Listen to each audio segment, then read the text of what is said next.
Vamos dar algumas definições, né? E eu trouxe progresso, que é um substantivo masculino. E a gente vai falar sobre progresso, porque tem outras palavras que dizem a mesma coisa com um quê diferente, tá? Movimento ou marcha para adiante, avanço. Se movimentar. Não existe progresso para trás, né? É sempre para frente. Conjunto das mudanças ocorridas no curso do tempo. Evolução. Quer dizer, é um adjetivo parecido com progresso. Mas a gente vai ver que tem uma nuance de diferença. Tá?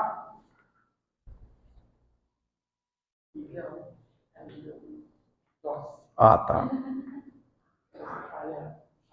Tá. 3. Acumulação de aquisições materiais e de conhecimentos objetivos. Olha, já mudou a conotação aí, né?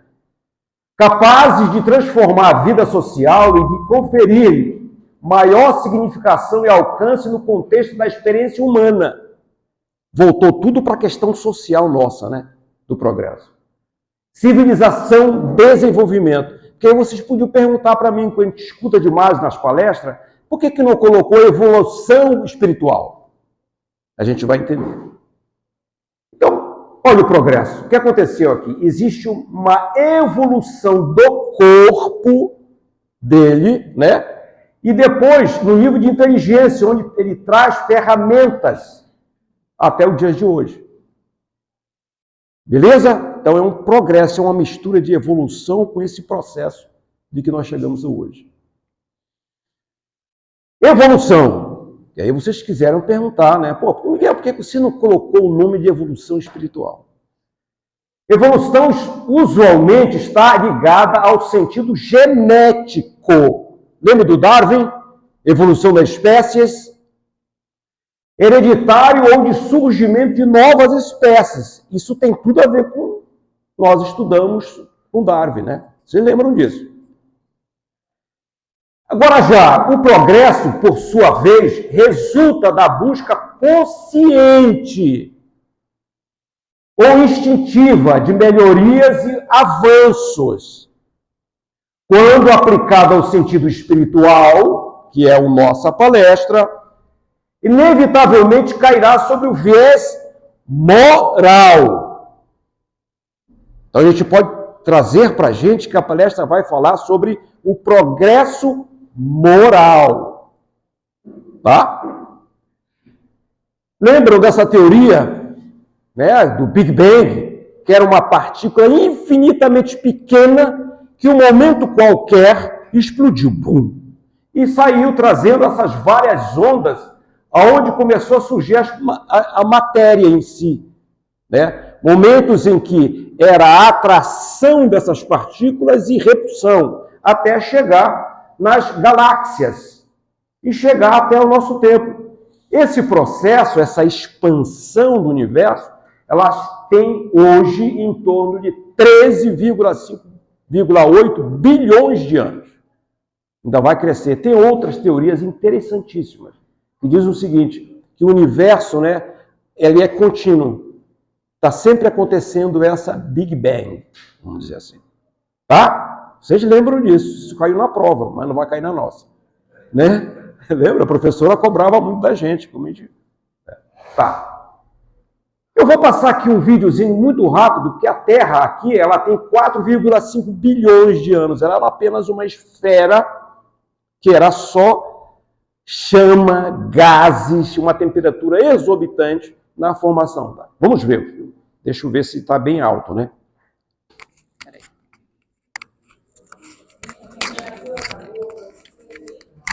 Nos últimos milhares de milhões de anos, a Terra foi bombardeada por asteroides. Chocou com outros planetas e congelou várias vezes. Para não falar de ser governada por todo tipo de formas de vida malucas. Por vezes, é de admirar que o nosso planeta azul tenha sobrevivido a tudo isto. Mas se quisermos fazer uma visita à história do nosso planeta, temos de começar logo no início.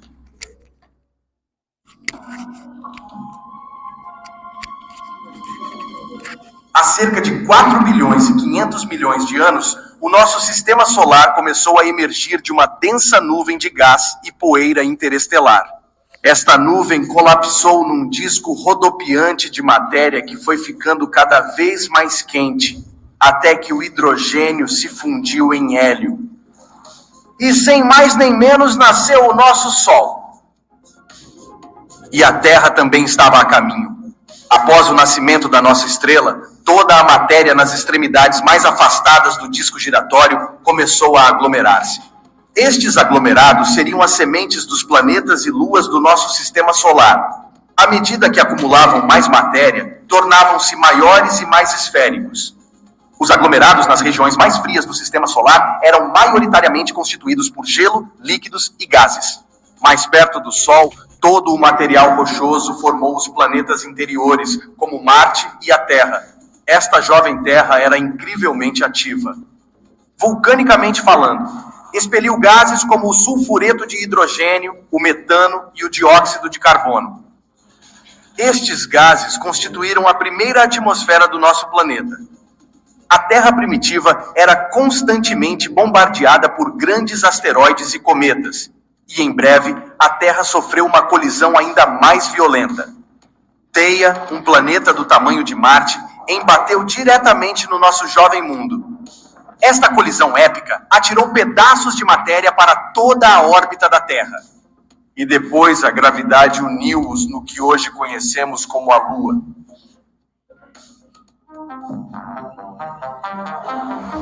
Nesta Terra quente e primitiva não havia oceanos. Toda a água existia como gás.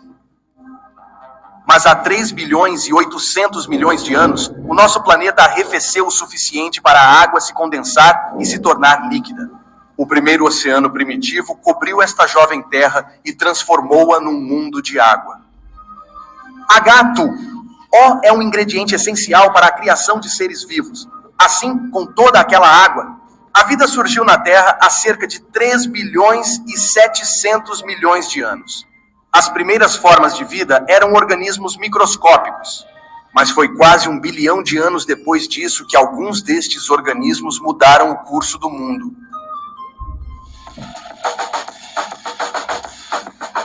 A Terra não permaneceu como um mundo de água durante muito tempo. Em breve, os primeiros continentes emergiram do antigo oceano. Os cientistas chamam-lhes crátons. À medida que mais e mais terra emergia do oceano, o primeiro supercontinente apareceu no planeta. Valbara não era exatamente um supercontinente. Era bastante pequeno. Os cientistas pensam que era mais pequeno do que o continente da Austrália. Há cerca de 2 bilhões e 400 milhões de anos, as cianobactérias evoluíram e tornaram-se os primeiros fotossintetizadores do nosso planeta. Finalmente, tínhamos alguns produtores de oxigênio para tornar a atmosfera da Terra muito mais hospitaleira. E o resto é história. Estou brincando, ainda temos um longo caminho a percorrer. Com todo este novo oxigênio, a atmosfera da Terra tinha níveis muito mais baixos de dióxido de carbono. E isso tornou o planeta muito frio. Grande parte do nosso jovem mundo congelou e a Terra assistiu à sua primeira idade do gelo. Agora, à medida que a atmosfera da Terra mudava, os continentes também se moviam. Separaram-se e voltaram a juntar-se no supercontinente seguinte, Rodinia. Rodinia era um verdadeiro supercontinente. Pode ter sido o maior supercontinente a cobrir o planeta. E a vida? Bem, a vida tornou-se finalmente mais complexa. Mas então algo aconteceu. Rodinia partiu-se e formou-se um novo supercontinente. Este chamava-se Pannotia. Então, entre cerca de 540 e 485 milhões de anos atrás, houve uma explosão de nova vida.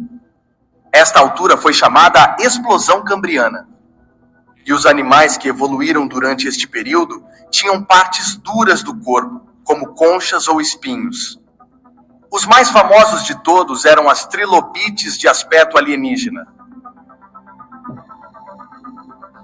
Há cerca de 440 milhões de anos, o clima alterou-se subitamente e a temperatura do oceano mudou drasticamente. A Terra assistiu ao seu primeiro fenômeno de extinção em massa. Esta foi a extinção ordoviciano-siluriana. E a maior parte da vida que se estava a espalhar pelo planeta desapareceu. Muitas destas formas de vida lançaram as bases para os ecossistemas que temos atualmente na Terra. Algures entre 420 e 350 milhões de anos atrás, as primeiras árvores surgiram do solo da Terra. E os primeiros animais também chegaram à Terra. Há 250 milhões de anos, o planeta estava coberto pelo nosso último e vasto supercontinente, a Pangeia. Infelizmente, foi também durante este período que a Terra testemunhou o maior evento de extinção em massa da nossa história, a Grande Morte. Enormes quantidades de gases com efeito de estufa e o aquecimento global acelerado dizimaram cerca de 90% de todas as espécies da Terra. Mas esta extinção em massa ajudou a preparar o caminho para a evolução da próxima vaga de animais. Há 240 a 230 milhões de anos apareceram os primeiros dinossauros. Durante os 150 milhões de anos seguintes, eles dominariam a Terra.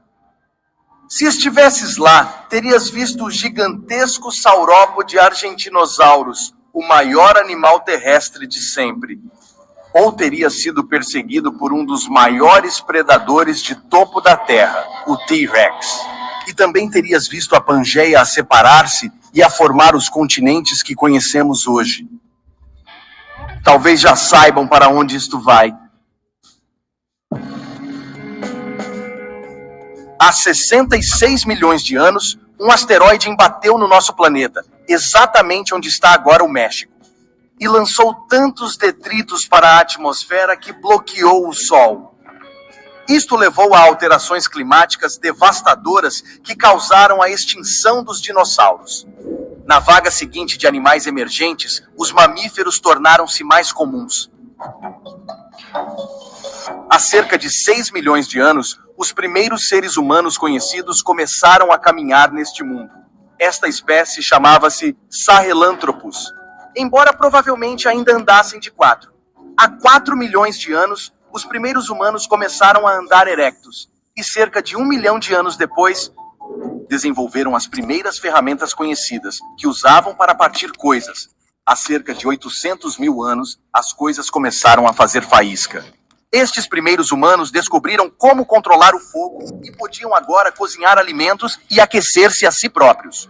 Os seus cérebros continuaram a evoluir, agora mais rapidamente do que nunca. Estes humanos aprenderam a interagir uns com os outros e com o mundo circundante de formas totalmente novas. Então, entre 40 mil a 15 mil anos atrás, todas as outras espécies humanas, além do Homo sapiens, foram extintas. Há 10 mil anos, a Terra viu os seus primeiros agricultores. Estes humanos, anteriormente nômadas, deixaram de vaguear pelo planeta e criaram finalmente as suas raízes. Há cerca de 250 anos, deu-se a Revolução Industrial. Passamos por grandes transformações tecnológicas, socioeconômicas e culturais. As sociedades agrícolas de base rural transformaram-se em sociedades urbanas mais industrializadas. A nossa população humana continuou a crescer. Em 1804, alcançamos 1 bilhão. Em 1927, atingimos 2 bilhões. E desde a década de 1960, a população global tem aumentado cada vez mais depressa até chegar ao ponto atual, com mais de 8 bilhões de pessoas. E agora, há uma nova ameaça à existência humana e a muitas outras formas de vida aqui na Terra. As alterações climáticas. As temperaturas e o nível do mar estão a aumentar em todo o mundo e a biodiversidade está a diminuir. Podemos estar à beira de outro evento de extinção em massa se as coisas não mudarem, mas isso é uma história para outro esse.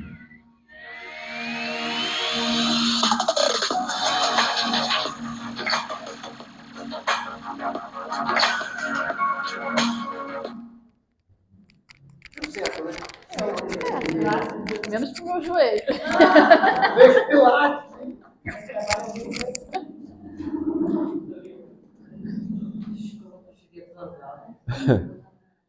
essas coisas acontecem realmente, né? Dá a impressão que é todo um movimento, e nós estamos passando um período no nosso planeta desses processos, desses hiatos. Se a gente não manter a nossa concentração, o nosso pensamento, as nossas ideias do bem, a gente vai no meio dessa enxurrada de coisas que estão acontecendo. Então, muito cuidado. Tá? A intenção desse filminho era dar para a gente um contexto de onde vivemos. Como começou lá atrás? 4,5 bilhões lá atrás, né? E hoje nós estamos a 13,8 bilhões de anos, depois de tudo isso, né? Tá. E para falar nisso, a gente tem que falar sobre a Trindade Universal. Ela vai trazer para a gente a consistência do que nós vamos falar sobre o primeiro momento que despertamos depois de Deus.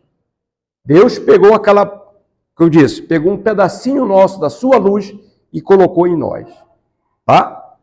Então, a Trindade Universal é Deus sobre todas as coisas, o Espírito, que é o princípio inteligente, a gente vai já entender isso, a matéria, que é o princípio material, aonde o fluido cósmico universal se entremeia em tudo isso. Para que o Espírito possa chegar até aqui, ele precisa do Espírito, do fluido universal, para a gente poder manipular com a matéria. Tá? E numa última, que é da teosofia, uma coisa chamada mônada. A gente vai entender isso. Isso é a nossa palestra. Tá? Mas o que é matéria? Eu fiz questão de trazer qual é o conceito, qual é a definição de matéria. Todo mundo sabe. É aquilo que os nossos olhos conseguem ver, que os nossos sentidos conseguem perceber, que tem massa, tem elasticidade, tem dureza, enfim, não é verdade? A gente sabe disso. Então, na física, ela fala o seguinte, olha, é qualquer substância que possui massa e ocupa lugar no espaço. A matéria tem forma e pode ser observada pelos nossos órgãos dos sentidos. Pronto, isso é matéria. Tá? Agora, o que pensa, por exemplo, Kardec no Livro dos Espíritos? O que ele traz sobre matéria? E é interessante que ele define o que é matéria com um olhar científico também. Porque Kardec foi um pedagogo, foi aluno de Pestalozzi, teve vários livros escritos sobre no Ministério da Educação na França, conhecidíssimo ele, tá? Ele era um cientista. E na época, século XIX, era o século da ciência. Lembram disso na história? Era o século da ciência, tá? A matéria é o laço que prende o espírito, é o instrumento de que este serve e sobre o qual, ao mesmo tempo, exerce a sua ação. Ficou meio confuso, né? Caramba! A matéria é um elemento que é manipulado pelos espíritos?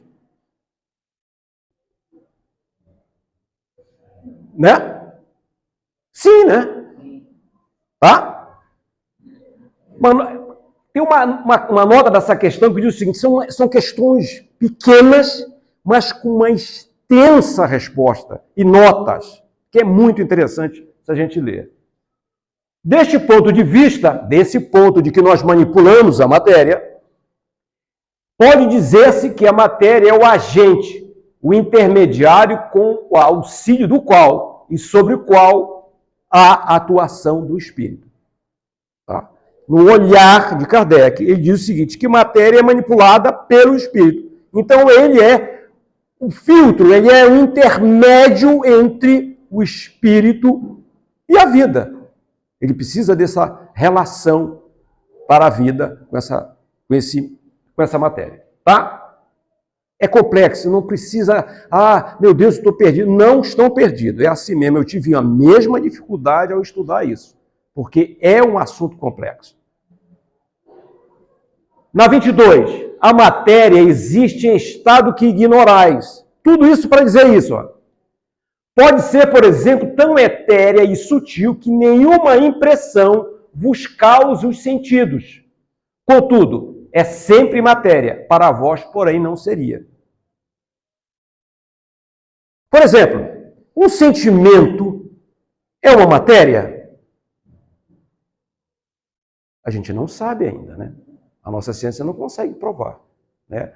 A gentileza, o fato de a gente pensar no outro, o pensamento seria uma matéria? Não, a ciência não consegue responder ainda isso. É? Sim, mas energia não é matéria? Né? E se o fluido universal não seria matéria? Então a gente não consegue alcançar isso ainda. Tá? Então, continuando com a Trindade, eu trouxe para cá para vocês acompanharem, né? Nós estamos falando aqui da matéria, olha. Tá? Para ficar alerta para a gente. Então, no livro dos Espíritos, na pergunta 27, então olha que ele fala, a pergunta de Kardec. Então, dois elementos gerais do universo, a matéria e o espírito? Aí, o mentor responde, sim, e acima de tudo Deus, o Criador e Pai de todas as coisas. E lá na frente, Kardec fala o seguinte, que é a inteligência suprema, Criador de tudo. Tá? Inteligência. O que é Deus? Não é quem é Deus, é o que é a pergunta.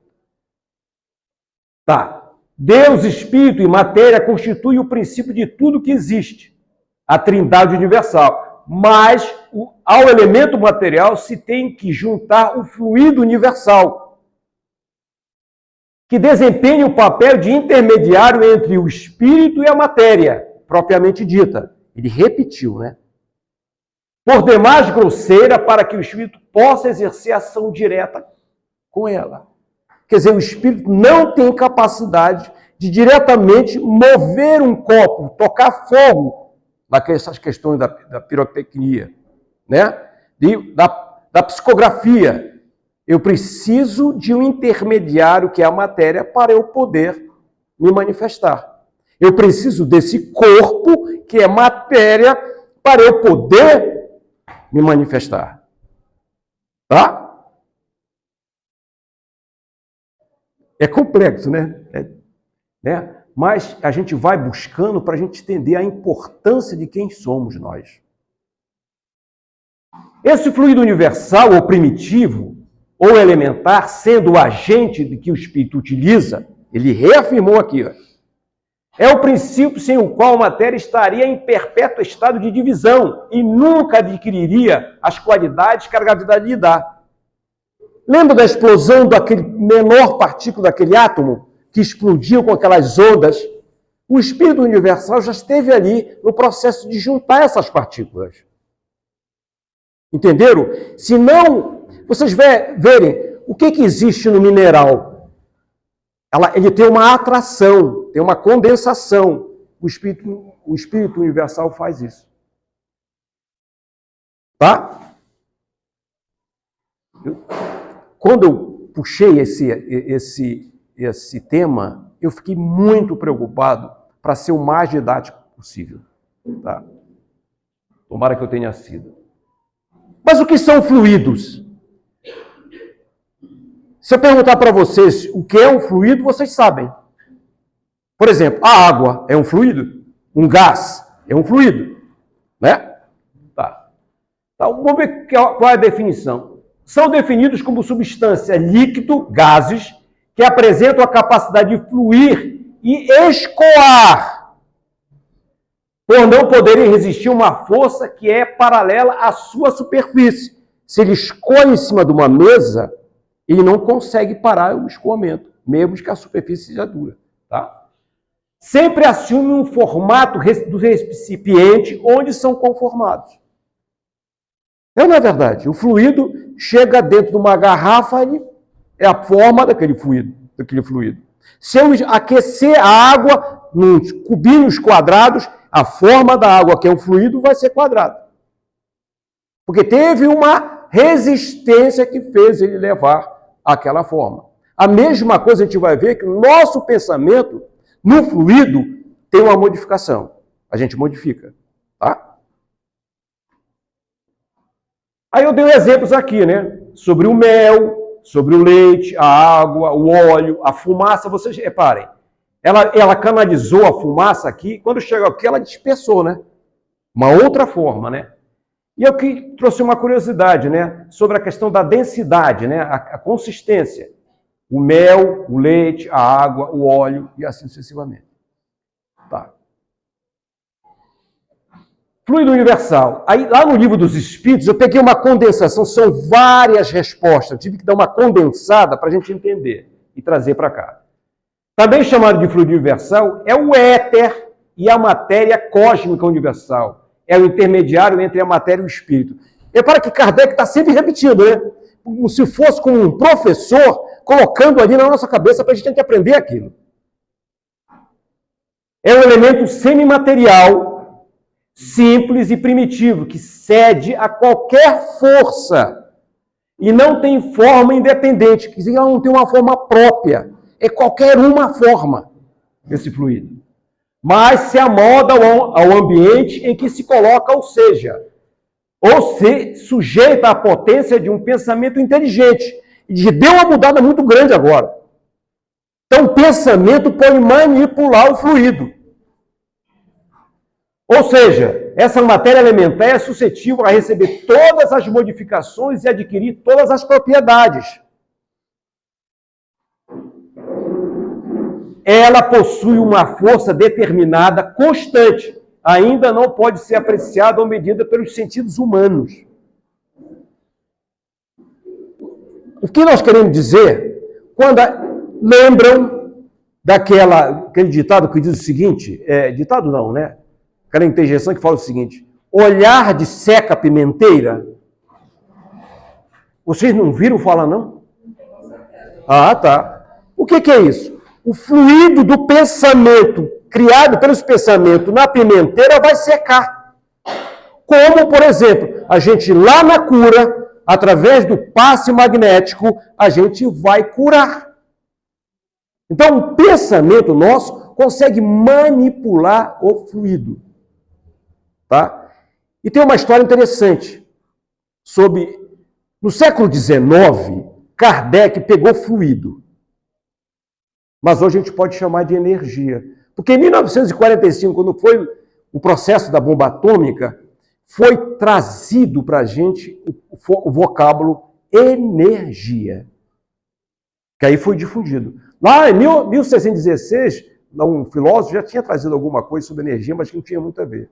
Então a gente pode dizer que nós, espíritos, podemos manipular uma energia, que é o fluido de Kardec. Tá? Então está lá, né, no Livro dos Espíritos, com várias questões, é grande, né? Tem que dar uma sumarizada. Mas isso, para mim, meus irmãos, é um desafio. Né? Eu precisava passar isso para meus irmãos. Tá? O fluido cósmico universal, né, o FCU, apresenta de 2 estados. Miguel, quais são os estados? Né? Não tem o estado da água? Então, 3, né? Líquido, sólido e gasoso. E qual é o estado do fluido universal? Da materialidade, porque ele se materializa, não é verdade? É a transformação desse fluido em matéria tangível. Ou vocês acham, por exemplo, que esta mesa, esta água que eu estou bebendo não tem fluido universal? Porque senão, lembra que ele disse? Senão as partículas das moléculas não se associariam, seriam fragmentos. Dá origem aos fenômenos materiais que são de alçada da ciência. Não tem nada a ver com o espiritismo. Porque é a busca da própria ciência trazer uma informação, trazer uma explicação do que é isso, que é matéria. Eterização. Caramba! Que negócio é esse de etérico? A gente escuta demais isso, né? A espiritualidade, a dimensão espiritual é etérica. Mas a gente não sabe nem definir isso. Aí eu pensei, como eu não sabia, deixa eu colocar uma definição. Etérico tem uma estrutura extremamente tênue, geralmente invisível ao olho, de natureza eletromagnética, tende a ser volátil, instável, inconstante e fluido. Porque na hora que nós estamos lá na cura, e aquele médium, né, traz para a gente aquele fluido magnético, aquela energia magnética, a gente sente, a gente fica melhor. Existe um processo de suavidade conosco. Tá? O dia todo, né? Isso. Ou a semana, né? Uma semana. Isso. É o estado normal primitivo nosso. De tudo. Dá origem aos fenômenos espirituais e ou psíquicos, objeto principal da atenção do espiritismo. Porque, olha, para haver uma materialização e uma cura, existe a manipulação de uma coisa chamada ectoplasma, que nós todos produzimos. Vocês acham, por exemplo, quando nós estávamos lá na maca, nós não estamos fornecendo ectoplasma? Sem dúvida. Aquele elemento que está ali é um fluido, do fluido universal. Tá? Vocês veem que não tem complicação. É uma coisa muito simples. Basta estudar. Mas tem que ter com muito afinco. Os espíritos atuam sobre os fluidos, manipulando-os por meio do pensamento e da vontade. Aqui que é o ponto focal sobre o fluido universal. Olha só. Imprime esta ou aquela direção. Eu posso chegar aqui e pensar numa pessoa doente lá no Marcelo Dias. Ela vai receber o fluido. Tá? Aglomeram, combinam ou dispersam o fluido. Eu posso concentrar o fluido para fazer uma cura. Tá? Posso dispersar, tirar. Lembra que a gente pensa na luz violeta? Que é a luz da renovação, que tira todas as coisas ruins nossas? Formam um conjunto que tenham uma aparência, forma ou cor determinada. Quando há materialização, tem vários exemplos que os espíritos, numa sessão, eles materializam uma flor que só tem na Índia. Mas a sessão era feita no Brasil. Tá? Mudam suas propriedades. Que propriedades essas? A gente sabe, ó. Inércia, volume, eu posso aumentar de tamanho, posso diminuir, impenetrabilidade, visibilidade, descontinuidade, indestrutibilidade, elasticidade, etc. Vocês sabem disso, as propriedades da matéria. Tá? Diversas modificações do fluido universal permitem o surgimento de, olha só, matéria, fluido elétrico, fluido magnético, princípio vital e perispírito, que é uma condensação desse fluido em torno do foco inteligente, quem é? Nós. Lembram dessa imagem? Nós aqui, espíritos, precisamos do perispírito, que é para dar um corpo, dar um invólucro. Lembra uma luz? A luz, eu sou aquela luz, eu preciso daquele invólucro para derreter a luz e iluminar. E para eu poder chegar no corpo físico. Simples assim. Os fluidos originalmente neutros ficam impregnados de qualidades boas ou más, dos pensamentos que nos põem em vibração. Caramba! Quer dizer, se eu tiver um pensamento de alegria, eu vou contaminar todo mundo com aquele bom humor. Mas se eu tiver um pensamento de ódio, eu vou contaminar também. É isso que ele está dizendo. Então, sobre o aspecto moral, sobre a questão moral, os fluidos trazem cunho dos sentimentos exteriorizados por nós, caramba. Então não adianta, por exemplo, eu receber um passe do médium sem estar com um problema e traz o problema ambulante para tudo que é lugar. Vai causar doença. E também eu não vou conseguir ficar bom se eu não abrir o meu nível de pensamento, o meu nível de emoção, o meu nível de entendimento com aquilo, eu vou ficar doente. Então, ódio, eles carregam, os fluidos carregam ódio, inveja, ciúme, orgulho, egoísmo, violência. Mas também carregam acolhimento, bondade, amor, caridade, doçura, etc, etc. A gente se comunica através desses fluidos. Nós estamos muito atrasados ainda em falar, porque na espiritualidade é pensar. Quando no aspecto físico, o que ele pode causar? Porque um pensamento de inveja, eu posso excitar alguém, dar uma coceira na pessoa. Ah, é o Miguel que está com inveja de mim. Calmantes, eu acalmo as pessoas. Né? Irritantes, suavizantes, tóxicos, reparadores. Vocês já sabiam disso. Só não tinham esse conteúdo, né, de definição. Mônada, aí chegou. Isso aí é da teosofia. Isso eu coloquei de propósito, porque eu não encontrei uma palavra que pudesse definir no momento que a gente vai ver da individualização do princípio inteligente, que é o cume, que é o ponto focal. Prestem atenção. Na biologia significa um organismo simples ou muito pequeno. Mônada, tá? Não vamos entrar em detalhe biológico. Em filosofia, designa a união perfeita do espírito e da matéria. Conforme a teoria que remonta a Pitágoras. Olha Pitágoras, caramba, lá atrás já falava da mônada.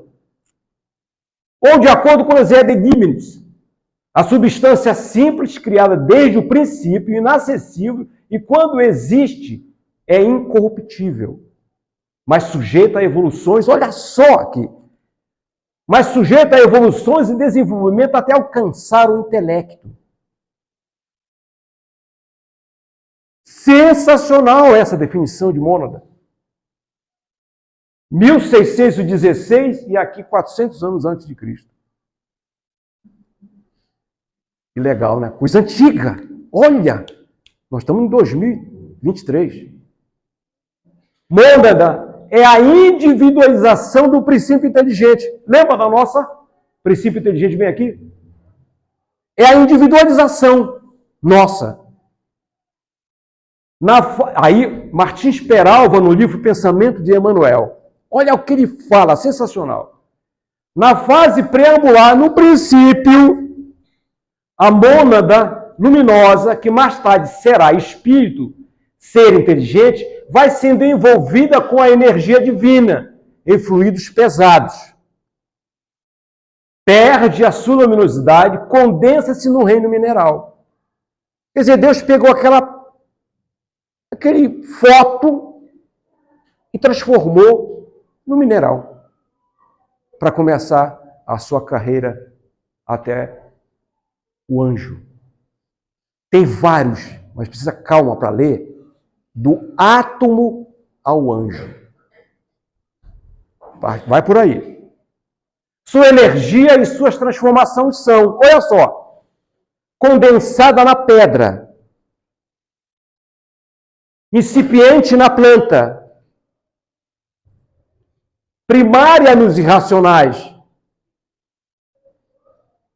contraditória nos homens de mediana evolução e excelsa nas almas sublimadas. É a mesma energia que vem se lapidando ao longo de milhões de anos. Vocês estão muito sérios, porque é sério o assunto, né? Mexe muito em vocês e em mim. Mexe muito conosco. A individualização do princípio inteligente. Pouca gente consegue assimilar isso. Nós vamos assimilar isso hoje. Lembra da mônada? Martim Peralva foi lá e disse: as forças de Deus levou à condensação e começou a vida lá no mineral. Guardem isso. É a possibilidade desse princípio inteligente, por si só, gerir o corpo físico através da reencarnação. Porra, ele foi muito positivo. Você vai encarnar. Princípios inteligentes são espíritos em seus estágios primitivos iniciais, abrangendo o processo evolutivo dos denominados reinos inferiores da criação, mineral, vegetal e animal. Isso está no livro dos Espíritos. Está tudo lá, isso. Isso eu peguei uma condensação, senão a gente ia passar aqui uns 5 anos falando sobre isso. O princípio inteligente inicia o seu processo evolutivo no reino mineral, submetido à lei de atração e coesão, e lhes auxiliará na formação energética inicial. Está lá. O livro dos Espíritos é um livro sensacional. Todas as questões que podemos ter está respondida ali. Na sequência, dão continuidade ao processo de evolução no reino dos seres vivos. Mineral, seres vivos. Começando pelos vírus, bactérias, etc., até ingressarem no reino vegetal, onde desenvolverão as sensações e algumas funções básicas da vida. Por exemplo, respiração, alimentação, sexualidade rudimentar. Sejam bem-vindos os meus conflitos, e vocês vão ficar tão conflitados igual a mim também. Então sejam bem-vindos os conflitantes também. Preparem-se. Quando estiverem habituados, adentrarão no reino animal, onde estarão em contato com o instinto, que será a base da inteligência.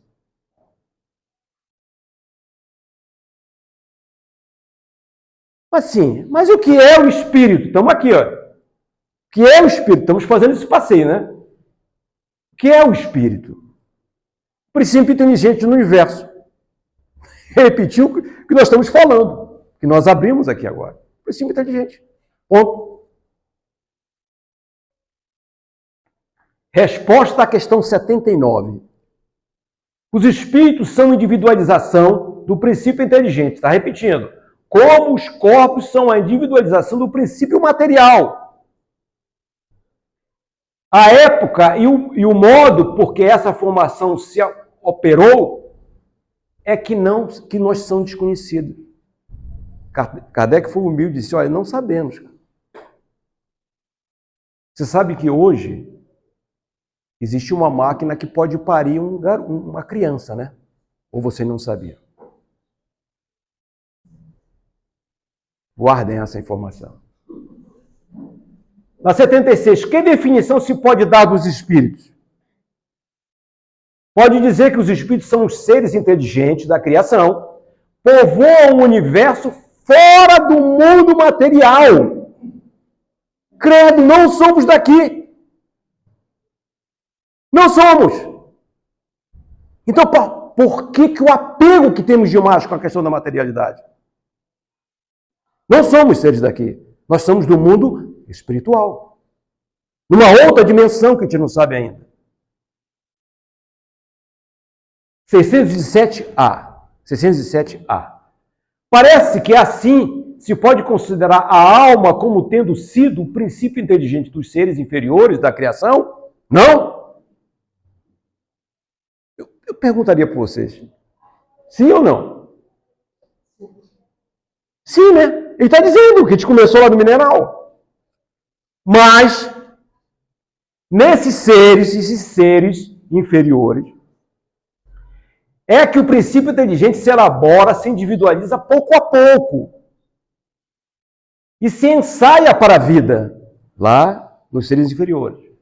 É, de certo modo, um trabalho preparatório para a germinação, por efeito do qual o princípio inteligente sofre uma transformação e se torna espírito. Quer dizer, eu vou me transformando dentro dos reinos da natureza. Entra, então, no período da humanização, começando a ter consciência do seu futuro, capacidade de distinguir o bem do mal e a responsabilidade pelos seus atos. Credo. Estão cansados, né? Porque é denso. É pesado. A inteligência é um atributo do princípio vital? É um fluido vital? A inteligência e a matéria são independentes. Tem distinção. Porquanto um corpo pode viver sem inteligência. Lembra que a gente nasce turnos que nascem encefálicos?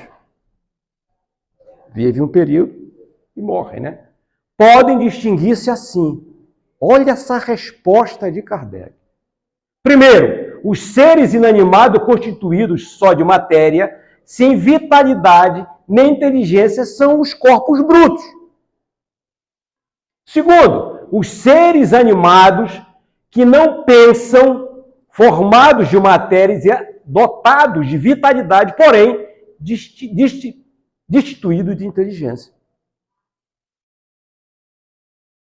seres animados. O cachorro tem? É um ser inanimado? Tem? Tem. Tem um instinto. Tem um instinto. Que é uma inteligência rude, uma inteligência primária. Mas não tem inteligência. Tá, não vamos discutir isso. Mas também não é um ser humaninho. Não é um ser humaninho. Porque quando eu pego o meu cachorro e transformo num ser humaninho, eu estou destruindo o processo evolutivo dele. Tá.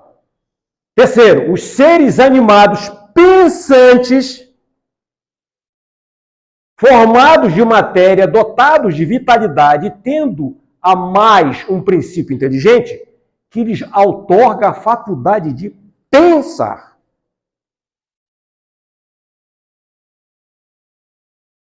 Na questão, tem uma nota da questão 191A. Então, as paixões são um sinal de desenvolvimento? Kardec provocou, né? A vida do espírito se compõe de uma série de existências corpóreas, cada uma das quais representa para ele uma ocasião de progredir. E ele foi poderoso, esse espírito. Do mesmo modo que cada existência corporal se compõe de uma série de dias, em cada um dos quais o homem obtém um acréscimo de experiência e de instrução. Mas há dias em que nenhum fruto produzem.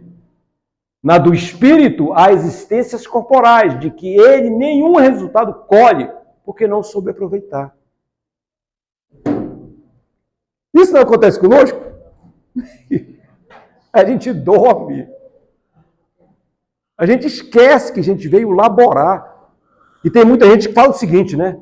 Ah, eu quero ser feliz. Aí você pergunta para esse sujeito assim, vem cá, o que é ser feliz? Ela para, a pessoa para. Que nem sabe. E vocês acham que na Terra nós somos felizes? Porque nós temos tudo? A gente come todo dia, tem segurança? Mas a gente morre, a gente vai lá para o Cacuia.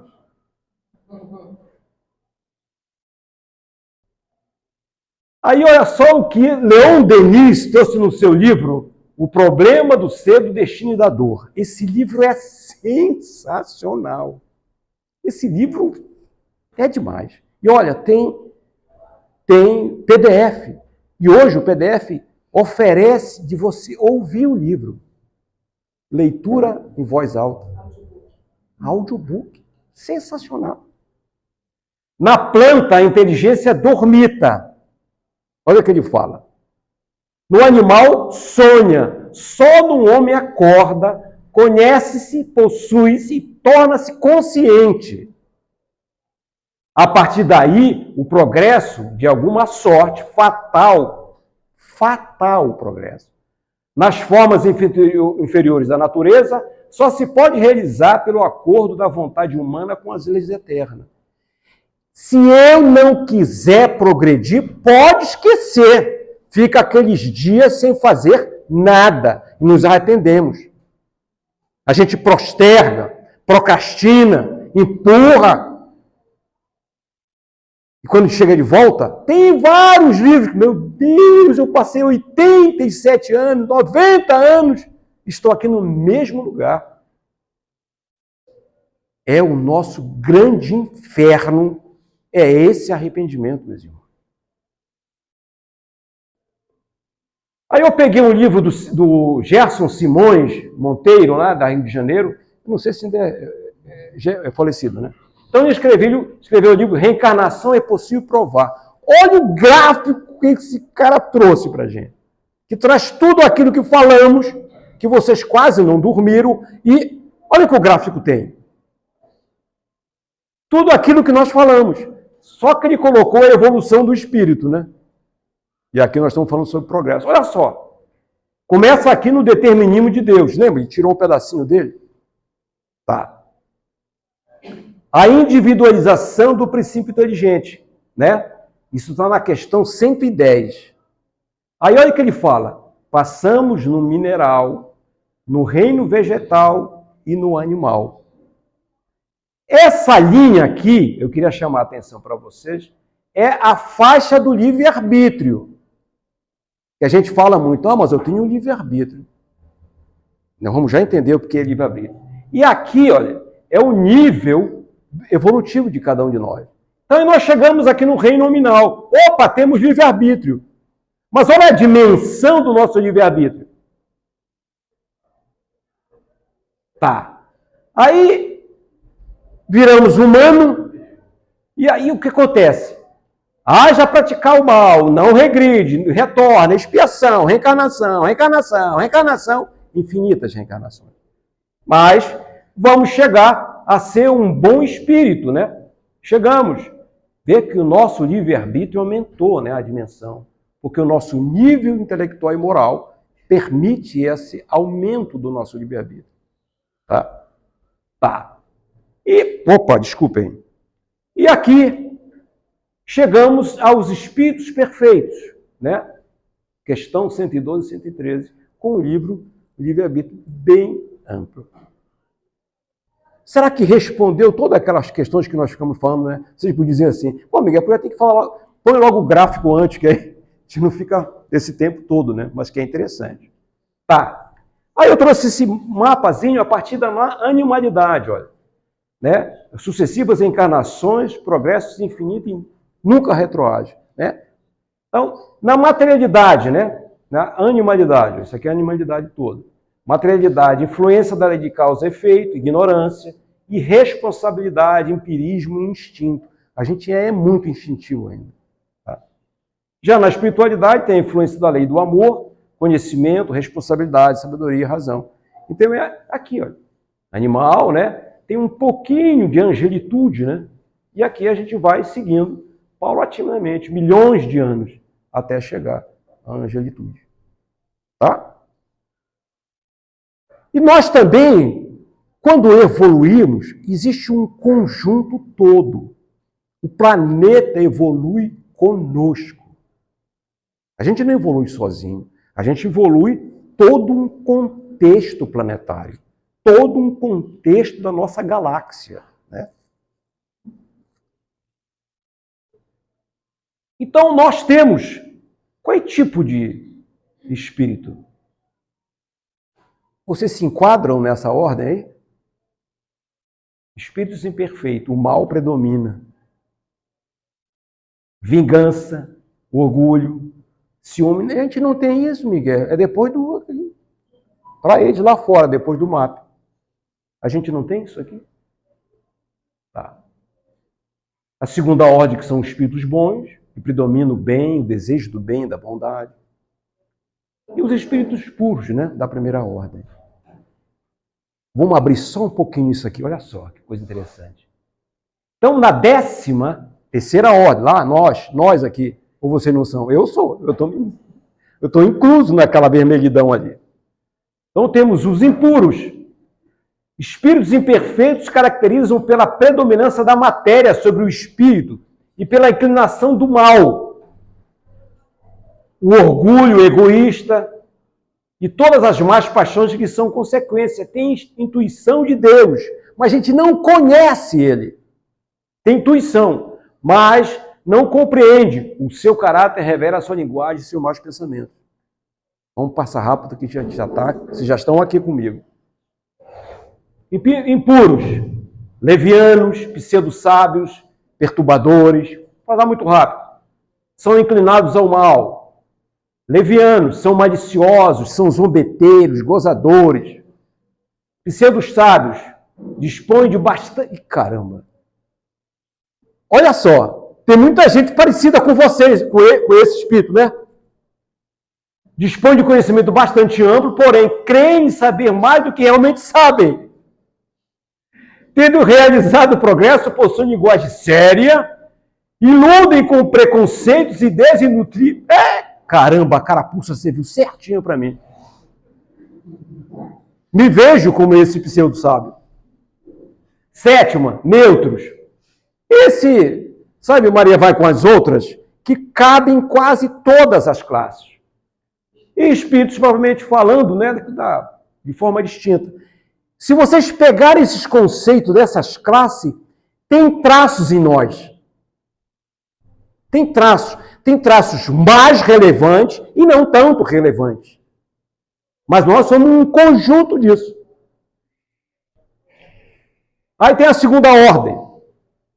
Bons espíritos, predominância do espírito sobre a matéria e pelo desejo do bem. Suas qualidades e poderes para o bem estão em relação com o grau de adiantamento que hajam alcançado. Uns têm ciência, outros têm sabedoria e bondade. Eu tenho que equilibrar, né? Não posso ser um pseudo-sábio. Os puros são aqueles que atingiram, né? Meu Deus do céu. Aí é jogo duro. Tá, vamos passar. Tá. E eu trouxe aqui que nós crescemos juntos com o nosso planeta. Olha só. Começamos assim, primitivos, fomos primitivos, né? Expiação de prova, regeneração, feliz e puros. A gente vai chegar lá. Nós estamos aqui, meus irmãos, olha, nessa transição. Dizem alguns autores que em 2057 é o ano zero, mas ainda com muito defeito. Lembre-se que na regeneração não prevalece o mal, mas também não prevalece o bem. Tem muito mais bem do que mal. Hoje prevalece o mal, tá? Para você ter uma ideia, o quanto somos jovens, nós como espécie. O primeiro homídeo surgiu há 2 milhões de anos. 2 milhões de anos, como diz lá o filme. O Homo sapiens, que é a nossa espécie, nós temos apenas 200 mil anos. São uma espécie muito jovem. Né? Tem muito que aprender. Está lá no Evangelho segundo o Espiritismo, capítulo 2. Né? Aí, finalizando, finalmente, eu trouxe um sumário para a gente. Olha, nós fomos aqui, né? Lembra lá naquele gráfico do Simões, né? Do Gerson Simões? Nós passamos nesse mineral 2 bilhões de anos. Ali, ó. 2 bilhões de anos. Aí veio os símios. 7 milhões de anos como símio. Veio o Elo Perdidos, aqui tem o Australopithecus e tal. 3 milhões de anos apareceram esse homem. 1 milhão de anos depois do Australopithecus, né, veio o Cro-Magnon, que dizem que são a migração do pessoal de Capelas e chegaram aqui na época do ferro, a idade do ferro. Já tinha passado da pedra, do bronze e do ferro. Tá? Primeiras encarnações do Sapiens Man e o Neandertal. Hoje, olha nós aqui. Caramba, olha quanto é que falta. Mas já, olha o quanto já caminhamos. E uma coisa interessante, olha, quando você soma isso aqui, olha a nossa idade hoje. Olha quantos anos nós temos nessa vida. 11,5 milhões de anos nós já temos. Não estou conferindo aqui, ó. Estou conferindo aqui, ó. 7, 13, 11, 11,5 milhões de anos. Cara, nós estamos velhos. E não aprendemos ainda. Impressionante como somos atrasados, cara. Impressionante isso.